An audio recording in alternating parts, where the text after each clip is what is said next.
Hello, this is Little Green Ghouls, and welcome to Fear Street Explored, where your worst nightmares live. This week, I'm excited to visit The Wrong Number. I found this book to be a mixed bag. It has some really fun ideas in it, but suffers from characters who make illogical choices for the sake of furthering the plot. I also found the protagonist to be somewhat unlikable, when I think we're supposed to find them charming, which hindered my enjoyment of the story.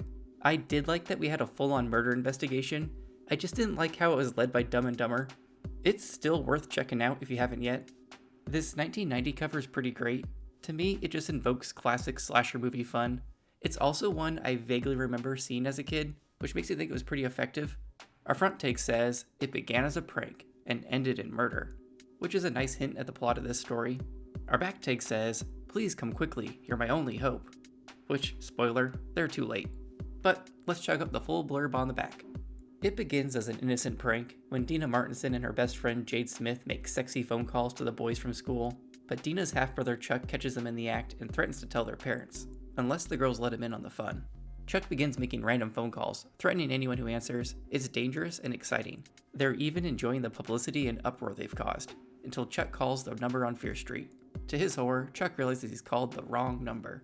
The jokes are over when murder is on the line.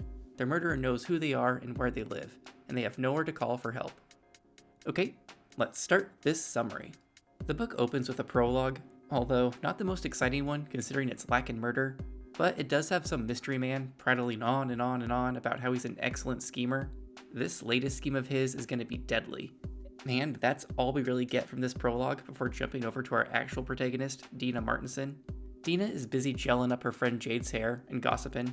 We learn that, like many kids so far in Shadyside, she has an estranged half-brother, Chuck, who's moving to town for his senior year, and Dina doesn't know how to deal with it.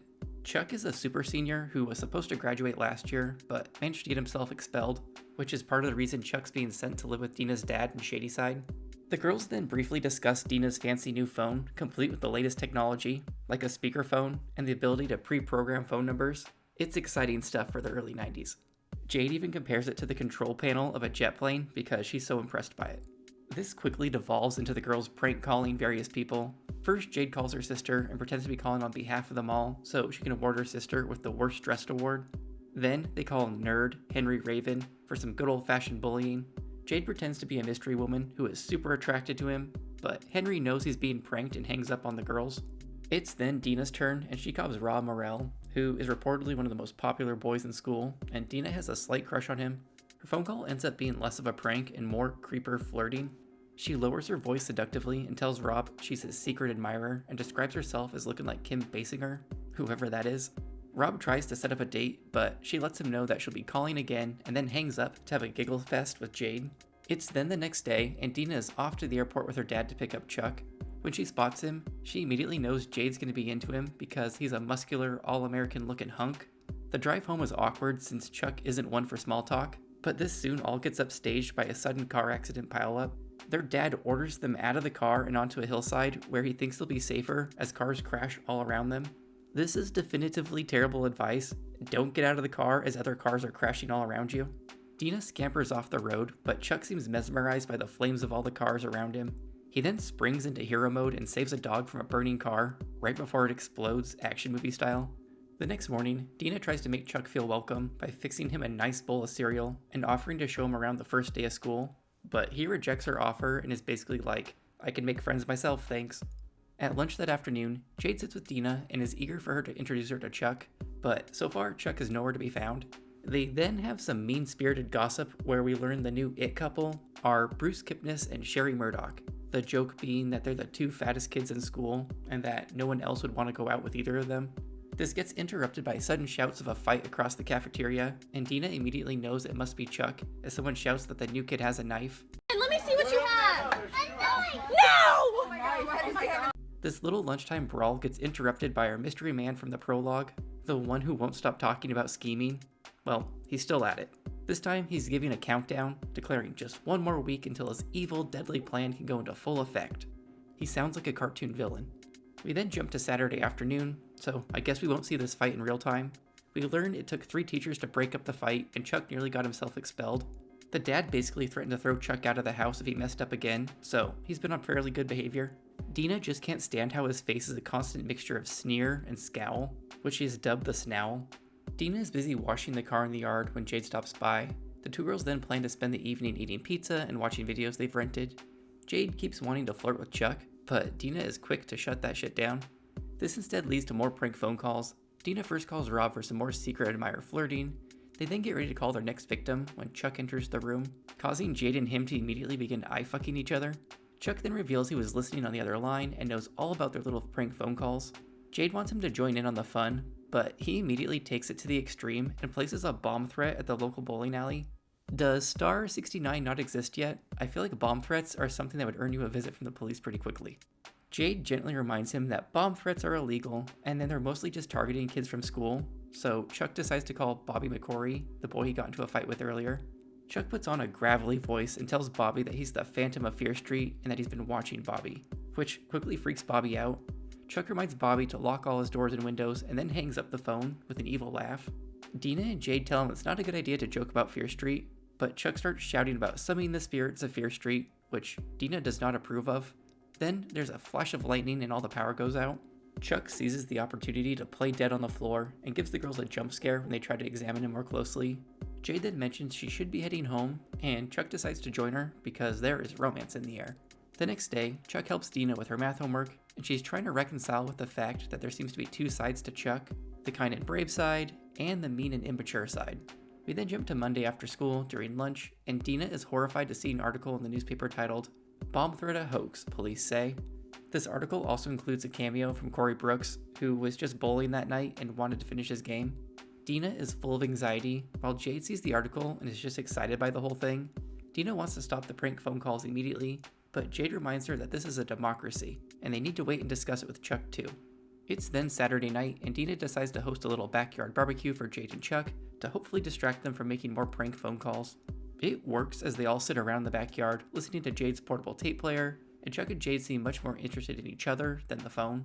This peaceful evening gets interrupted by a rogue bat who chases them all inside, causing the conversation to turn towards Fear Street. Dina informs Chuck that no birds live in the Fear Street woods, which is a fun fact that was mentioned in an earlier book.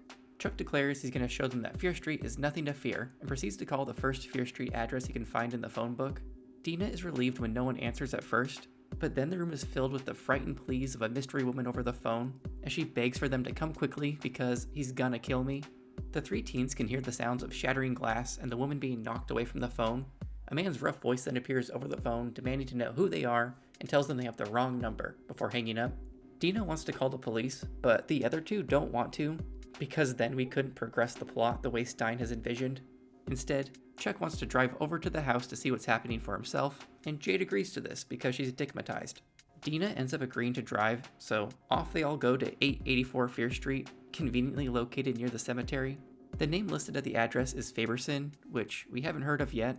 They creep up Fear Street, which seems darker and more sinister than all the surrounding streets, and eventually reach 884, which also happens to be a partially dilapidated two-story Victorian house. They snoop around the front door, but can't hear or see anything inside, so they decide to check around back. They find the back door's window smashed in and the door slightly ajar. Rather than running away and calling the police like any normal person would, these three decide just to head inside. They enter into a kitchen that's been trashed and signs of a struggle. A table is overturned and the dishes are smashed all over the place.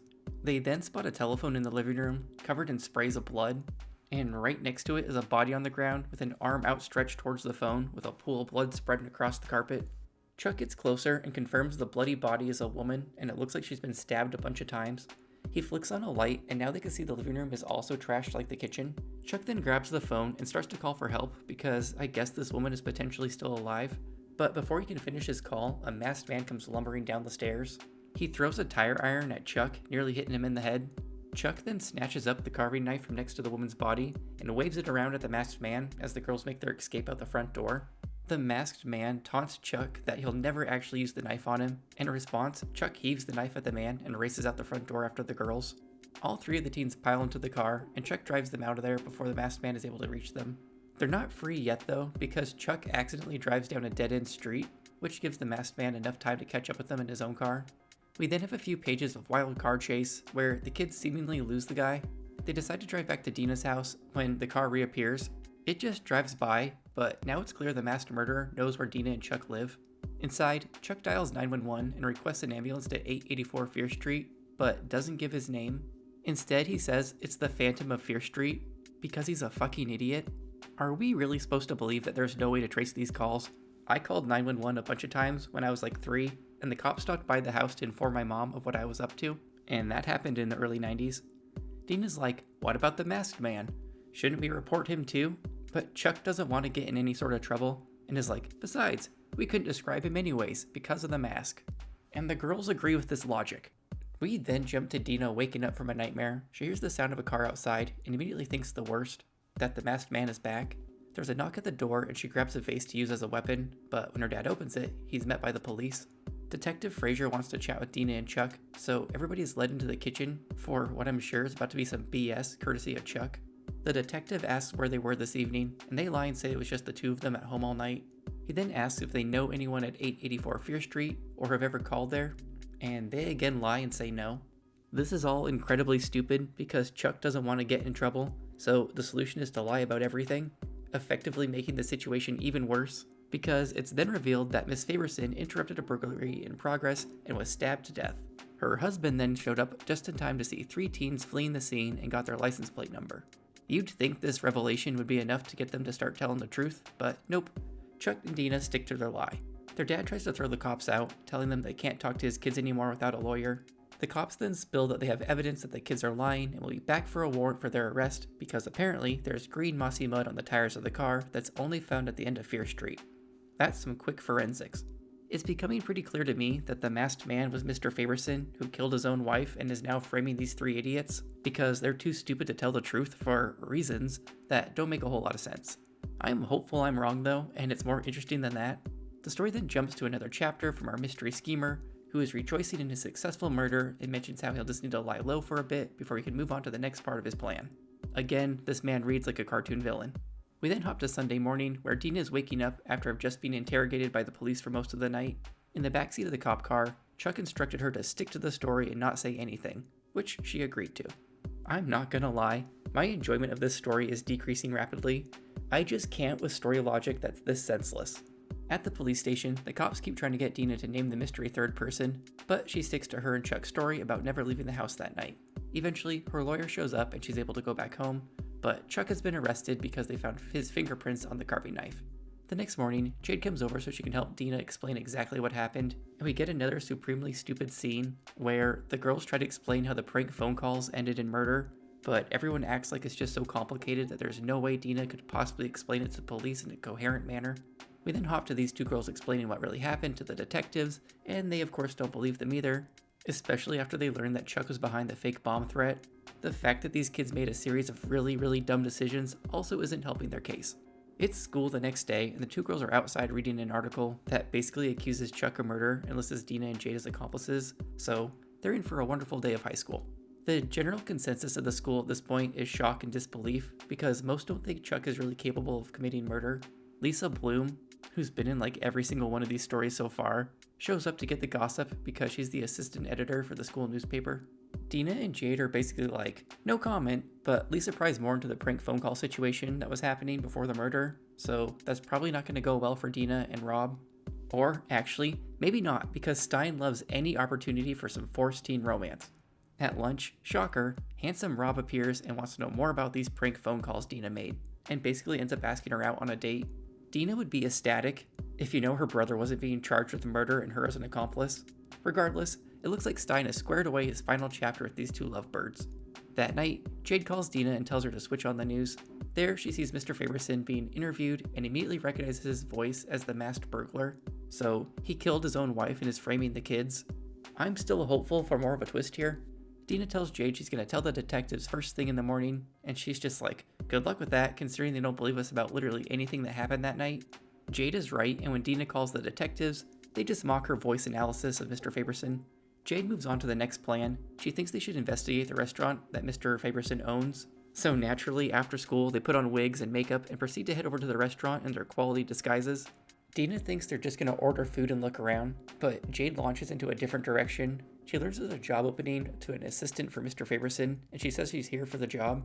The hostess assumes Jade must be from the temp agency and takes them both to the back of the restaurant to meet Mr. Faberson. This sends the girls into a panic because they assumed he wouldn't be there until later, but before they can escape, they're face to face with the man. Lucky for them, wigs are all it takes to trick this guy, and they're soon left alone in his office to do some snooping. They're not really sure what they're looking for, but find things like his work schedule that shows he was off the night of the murder, and some sort of envelope from a travel agency that they don't get to open because Mr. Faberson is back in the room. We get a fake out where Mr. Faberson is like, "I know who you two are," but he just means he knows the temp agency didn't send anyone, so he wants to know who they actually are. These must be some great wigs. Do you wear wigs? No, I do not. Have you worn wigs? No, I have not. Will you wear wigs? Maybe. When will you wear wigs? They escape the restaurant without Mr. Faberson realizing who they actually are and open this envelope to see that he's booked himself a one-way ticket to Argentina in 3 days. They decide they should next try to find his former assistant to see if there's anything they can learn from her. I've gone from enjoying this story to feeling like I'm watching Dumb and Dumber try to solve a mystery. The next day, it's conveniently teacher conference day, so the girls have no school and are able to borrow Dina's dad's car so they can go and interrogate Mr. Faberson's ex-assistant, Miss Morrison. The girls pretend to be college students doing some market research on employee and employer relations, and for some reason Miss Morrison is down for this. They ask some benign questions, and then suddenly ask how Mr. Faberson got along with his wife, which flusters Miss Morrison. They're interrupted by a phone call, which Miss Morrison takes in the other room, and Jade listens in on the other line. She overhears Miss Morrison talking to Mr. Faberson and calling him shit like darling, so these two are in cahoots. Jade then hears that Mr. Faberson will be there in 5 minutes to pick up a mystery object, and the two girls race out of the house so they can spy on it from a safe distance. They then watch as he leaves the house with a brown paper bag. He almost puts it in the trash, but then changes his mind and drives away. Dina and Jade decide to follow him to see if they can get a hold of this paper bag because they think it could contain bloody clothes or the burglar mask. He eventually reaches his restaurant and tosses the bag in a dumpster out back, because hiding evidence in your own dumpster is a great plan. They head over to the dumpster, but get scared off by a guy in a nearby kitchen with his door open, who spots them in the alleyway and wants to know why they're back there. These two kids then run all the way back to Dina's house versus, just waiting 5 minutes to sneak by once the guy is busy doing something else. This book is really dragging. The girls return to the restaurant at 9 that night with the hopes that the kitchen will be too busy to notice two girls engaging in some Stine dumpster diving. They're off to a rough start though, as they have to battle rats for the trash, and someone tosses fresh bags of garbage on top of them. Eventually, they locate this mystery brown bag and eagerly take it back to the car, only to find a dead cat inside. Not quite what they were hoping for, but very on brand for a Fear Street book.